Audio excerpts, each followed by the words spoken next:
Filipenses, un estudio inductivo, con el pastor Víctor Manuel Buitrago.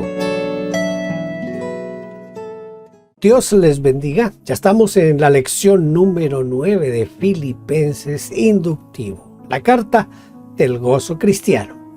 Vamos entonces a comenzar nuestra lección. Padre, te damos gracias porque eres bueno, que nos enseñas a través de tu palabra, porque cada día, Señor, podemos esperar de ti grandes cosas. Ahora, Dios del cielo y de la tierra, te suplico en el nombre de Jesús que sea tu Espíritu Santo quien nos enseña, quien nos guía, quien nos lleva de la mano a través de este recorrer de tu palabra.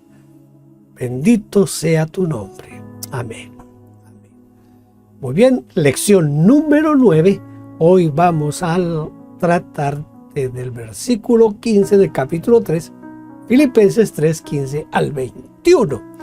Voy a empezar leyendo los versículos 15 y 16 que dicen: así que todos los que somos perfectos, esto mismo sintamos, y si otra cosa sentís, esto también os lo revelará Dios, pero en aquello a que hemos llegado, sigamos una misma regla, sintamos una misma cosa. Aquí tenemos varios aspectos un poquito desafiantes de lo que nos enseña el apóstol Pablo en esta epístola. Así que vamos a empezar con nuestra ayuda del PowerPoint para que podamos adelantar nuestro estudio. En primer lugar,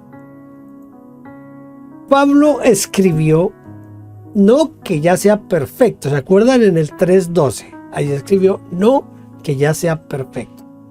Pero ahora aquí dice todos los que somos perfectos. ¿Sabe usted que esto es lo que algunos dicen que son las contradicciones en la Biblia? Pero ¿cómo podemos entender esto?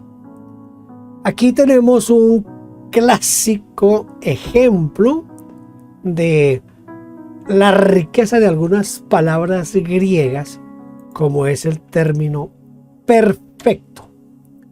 Perfecto en griego es teleios, que significa no solo perfecto, sino completo, íntegro, maduro, bien desarrollado.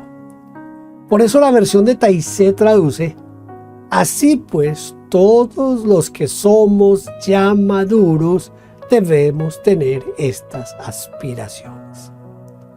Por lo tanto, Pablo no se está contradiciendo, sino que se está refiriendo a dos situaciones completamente diferentes. Cuando escribió no que ya sea perfecto, estaba pensando en su meta, la cual aún no había alcanzado. Y cuando escribió todos los que somos perfectos, estaba pensando en todos los que juntamente con él han llegado a la madurez, es decir, que dejaron de ser niños espirituales y ya tienen la capacidad de trabajar en equipo. Porque es evidente que es muy difícil llegar a un consenso o unanimidad con los inmaduros o con los que aún están gobernados por su vieja manera de pensar y sus valores todavía son mundanos. Y de eso sí que abundan en la iglesia, ¿verdad? Como su mente no ha sido renovada por el Espíritu Santo, siguen pensando del mismo modo que antes de conocer a Cristo, por lo cual rápidamente brotan en ellos los celos, la envidia, las malas sospechas, los pleitos y divisiones. En cambio, los que llegaron a la madurez Se destacan por su paciencia, por su capacidad de escuchar real y atentamente a otros y por su decisión de buscar el bien de los demás, mucho más que el propio bien, su propio bien. Por eso Pablo apunta a los maduros, los que están bien desarrollados. ¿Para qué? Para que sientan lo mismo. Pablo estableció una regla para toda la iglesia. Vamos a mirar cuál es esa regla. Su regla fue: avancemos juntos. Por lo demás, desde el punto de donde hemos llegado, sigamos adelante, dice la Biblia de Jerusalén.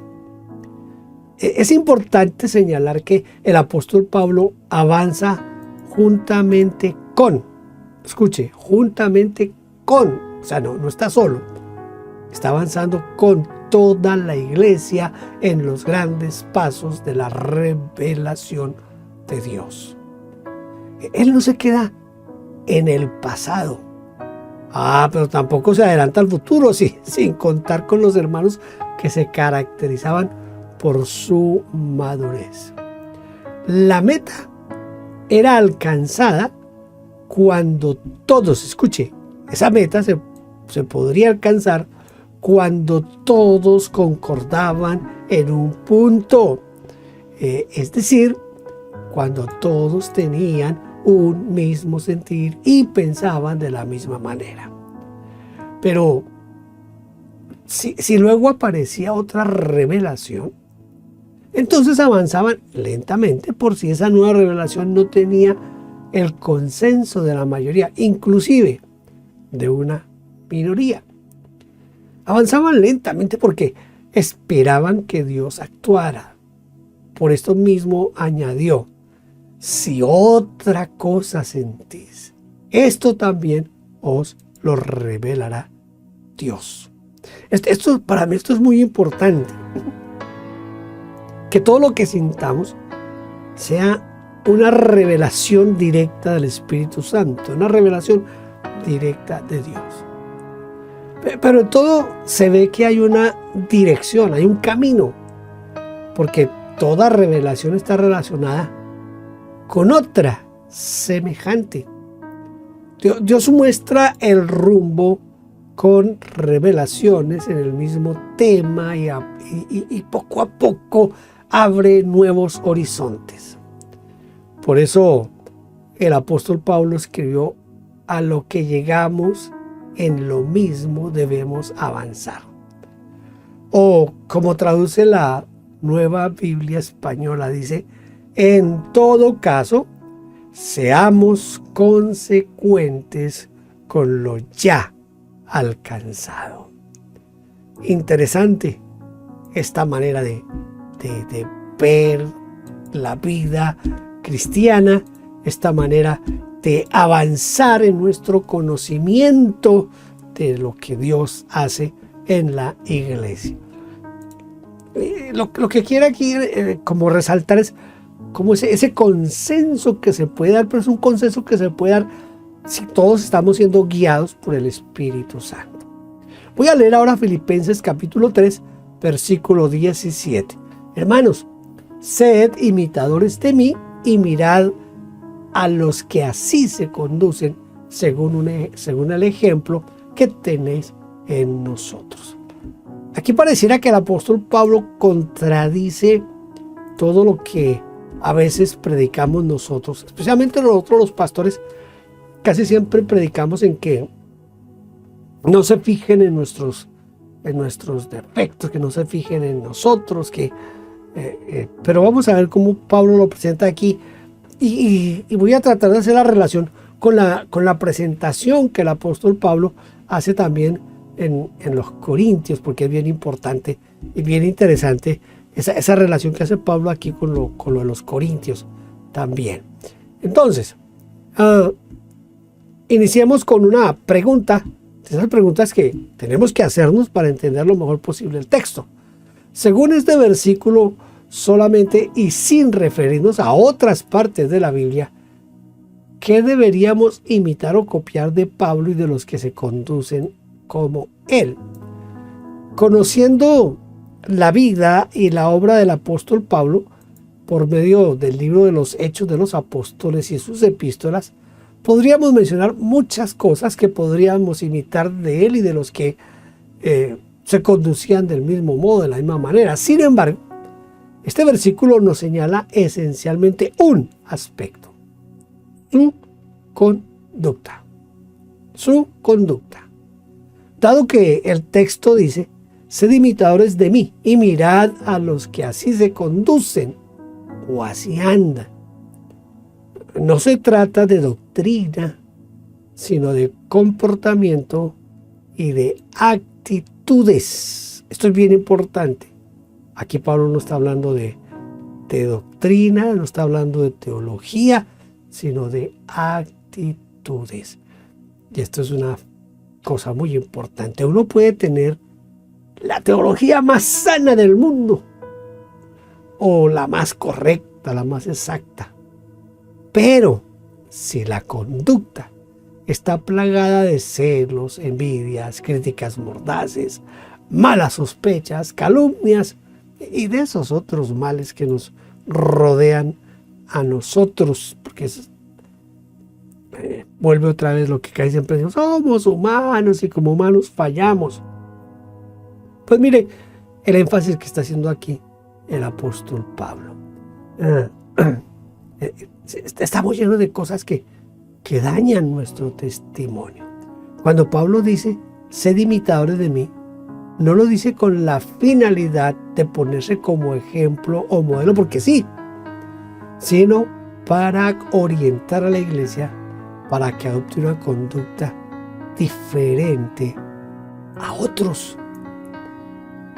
Algunos imitan lo que no deben imitar y hacen mucho daño tanto a otros como a sí mismos, pero si imitan a los que se conducen conforme a la voluntad de Dios, transformarán sus vidas y ellos mismos se van a transformar en agentes de cambio para muchas generaciones.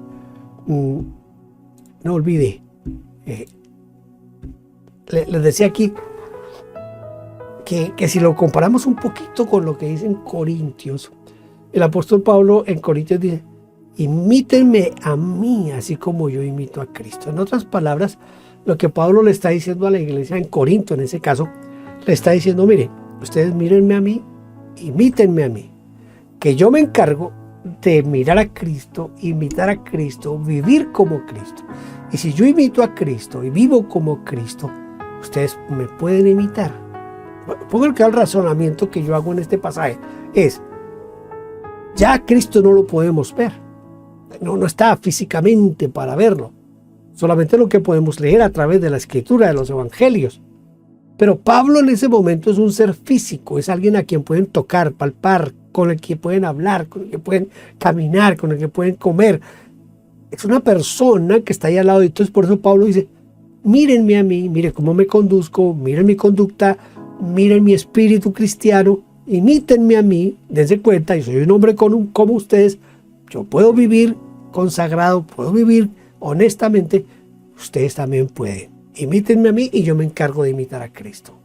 Aquí en este pasaje de Filipenses también está hablando de la necesidad de que se imite su conducta, la manera de vivir del apóstol Pablo. Vamos a leer Filipenses 3, 18 y 19, que dice: porque por ahí andan muchos, de los cuales os dije muchas veces, y aún ahora lo digo llorando, que son enemigos de la cruz de Cristo, el fin de los cuales será perdición, cuyo Dios es el vientre y cuya gloria es su vergüenza, que solo piensan en lo terrenal. Esto es bien desafiante para muchos ministros y ministerios en este tiempo tan difícil que estamos viviendo la iglesia. ¿Qué nos muestran las lágrimas de Pablo en este caso? Mire, las lágrimas de Pablo que brotaban mientras escribían nos muestran principalmente dos cosas. Primero, que estaba conmovido, porque eran muchos los enemigos de la cruz de Cristo, pues él dice, por ahí andan muchos, de los cuales os dije muchas veces, y aún ahora lo digo llorando, que son enemigos de la cruz de Cristo. Y segundo, que estaba conmovido porque él amaba a la gente. De otra manera no lloraría por ellos, sino que estaría enojado, irritado, molesto por la forma de comportarse de estos creyentes. Pero en lugar de enojarse, se conmovió, y se conmovió hasta las lágrimas. Lloró por ellos, porque sabía que su fin sería la perdición. Vamos a ver ahora tres características de los enemigos de la cruz de Cristo. Trate de ir mirando estas características y trate de identificar ministros hoy que de pronto clasifican en estas características. La primera, tenían otro Dios. ¿Cuál era el otro Dios? Su vientre. Pablo dice, su Dios es su vientre. Probablemente pensaban solo en comer. Hoy diría, su religión es la comida. Los enemigos de la cruz de Cristo no entienden que para Jesús su misión siempre fue más importante que el alimento mismo. Una vez sus discípulos le dijeron, Rabí, come. Pero él respondió, yo tengo una comida que comer que vosotros no sabéis. Y luego agregó, mi comida es que haga la voluntad del que me envió y que acabe su obra. Estoy en Juan 4, 31 al 34. ¿Se acuerdan en el encuentro con la samaritana? Cuando uno ama la cruz de Cristo y es amigo, escuche, y es amigo de esa cruz, buscará priorizar los intereses del reino de Dios antes que la comida. Segundo lugar, tenía los valores cambiados, porque en lugar de gloriarse o enorgullecerse del Señor o de vivir en santidad o de hacer el bien a los demás, se gloriaban de lo que debería darles vergüenza, cuya gloria es su vergüenza. Otros traducen y ponen su gloria en sus vergüenzas. Antiguamente se llamaba vergüenza a las partes íntimas del cuerpo humano. En Apocalipsis 16:15 dice, he aquí yo vengo como ladrón, bienaventurado el que vela y guarda sus ropas para que no ande desnudo y vean su vergüenza. Y tercer aspecto de los enemigos de la cruz, las características de los enemigos de la cruz. La tercera, tenían intereses totalmente materialistas, que solo piensan en lo terrenal, dice Pablo. Los que solo aprecian las cosas terrenas, dice la versión Nácar y Colunga. En estos días estaba leyendo el Evangelio de Juan y encontré cuando el Señor habla sobre la puerta, y él dice que él es la puerta y que el buen pastor da la vida por las ovejas, pero que el ladrón, el salteador, no sabe allí. Y hay una cosa que me llamó la atención. Inclusive hice una pequeña reflexión que usted la puede encontrar aquí en el canal de YouTube acerca de cómo los ministros pueden catalogarse en dos categorías según el Señor Jesús: los buenos pastores y los pastores asalariados. Hay pastores que solo se interesan en el dinero y solo piensan en dinero, y piensan tanto en el dinero que nunca piensan en las necesidades de su pueblo ni en las necesidades de los obreros que les ayudan en el trabajo pastoral. Eso es triste. Y tenemos yo no sé si decir miles de esos ministros que solo piensan en el dinero. Tristemente, esa es la situación. Voy a leer los versículos 20 y 21. Mas nuestra ciudadanía está en los cielos, de donde también esperamos al Salvador, al Señor Jesucristo, el cual transformará el cuerpo de la humillación nuestra para que sea semejante al cuerpo de la gloria suya, por el poder con el cual puede también sujetar a sí mismo todas las cosas. Nuestra ciudadanía está en los cielos, en los cielos. Que Dios nos ayude a mantener la mirada ahí donde tiene que estar.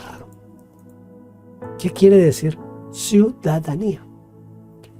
Ciudadanía quiere decir calidad o derecho de ciudadano. En las ciudades antiguas, el ciudadano tenía derechos políticos e intervenía en el gobierno del país.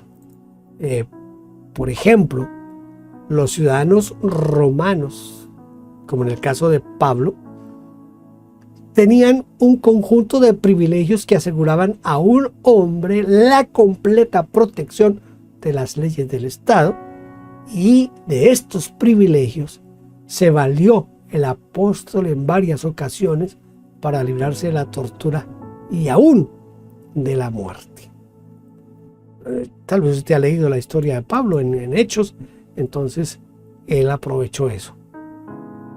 No obstante, para él su verdadera ciudadanía era en los cielos. Tenía una doble ciudadanía, como todo cristiano que ha nacido de nuevo, una ciudadanía terrenal y otra celestial.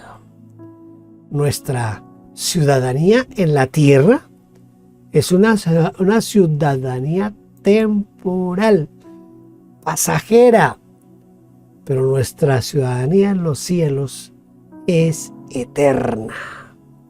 La calidad de nuestra ciudadanía en la tierra no se puede comparar con la calidad y el alcance de nuestra ciudadanía en los cielos. Como ejemplo, basta recordar las palabras del Señor Jesucristo cuando dijo: hagan tesoros en el cielo donde la polilla ni el herrumbe corrompen, ni los ladrones hacen boquetes y roban. El Señor Jesús nos estaba señalando claramente que en donde ahora vivimos, las cosas de valor se deterioran por los insectos, por el óxido, por los ladrones. No hay seguridad, porque en cualquier momento se pierden o nos lo despojan de todo. En cambio, en los cielos, donde está nuestra ciudadanía, eso no ocurre, ni ocurrirá jamás. No va a pasar eso. Para vivir en la ciudad celestial necesitaremos otro cuerpo. ¿Cómo lo obtendremos? Esta es una pregunta que frecuentemente se hace, especialmente en los funerales. Esa pregunta de la resurrección y cómo vamos a resucitar y eso. Nuestro nuevo cuerpo lo obtendremos durante la segunda venida de Jesucristo, el cual transformará el cuerpo de la humillación nuestra. O como dice la versión latinoamericana, cambiará nuestro cuerpo miserable y lo hará semejante a su propio cuerpo, del cual irradia su gloria. Al decir semejante a su propio cuerpo, del cual irradia su gloria, al decir esto, es decir, semejante al cuerpo de Cristo resucitado. La resurrección de Jesús fue como un prototipo, como un modelo de lo que ocurriría con todos nosotros los que hemos creído en Él, que le hemos entregado nuestra vida a Cristo Jesús. Él entró a la muerte con un cuerpo como el nuestro y salió triunfante de la tumba con otro cuerpo, un cuerpo glorioso. incorruptible, inmortal y eterno. Del mismo modo, saldremos nosotros con un cuerpo celestial semejante al de Cristo por medio de su gran poder. Ese mismo poder con el cual Él sometió todo el universo, por el poder con el cual puede también sujetar a sí mismo todas las cosas. Por lo tanto, si Dios con su poder sometió todo el universo, ¿acaso le va a quedar difícil transformar nuestros cuerpos? Mire, esto va a suceder de una de las dos maneras. Cuando Cristo venga por la iglesia, los que estemos vivos, estoy citándole Tesalonicenses, los que estemos vivos seremos transformados en un abrir y cerrar de ojos. Es decir, si Cristo viniera en este momento, nuestro cuerpo sería transformado así, un abrir y cerrar de ojos. Pero si estamos vivos, eso es lo que va a pasar. Pero si ya hemos muerto, entonces de las tumbas se levantarán cuerpos transformados, glorificados, para encontrarse con el Señor en las nubes. Pero va a haber una transformación, sea que sea la transformación en el momento del levantamiento de la iglesia, o sea cuando son resucitados los muertos, también en el levantamiento de la iglesia, desde luego, ¿no? Y luego más adelante las otras resurrecciones, pero eso es otro tema para otro estudio que no lo vamos a tocar en este momento. Vamos a aprender de memoria este versículo que siempre me ha parecido bien interesante y que ojalá pudiéramos no solamente memorizarlo, sino interiorizarlo y que siempre esté ahí en nuestra mente, en nuestro corazón, que es el versículo 20, Filipenses 3:20.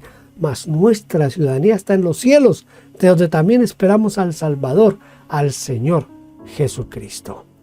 Está bien fácil de aprender el texto de hoy, bien fácil, así que le animo a que usted lo aprenda de memoria. Repitámoslo, mas nuestra ciudadanía está en los cielos, de donde también esperamos al Salvador, al Señor Jesucristo. Filipenses 3:20.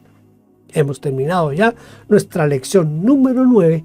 Lo espero en la lección número 10. Dios le bendiga. Gracias por vernos. Déjenos su huella suscribiéndose y comentando. No olvide campanita y compartir. Dios le bendiga.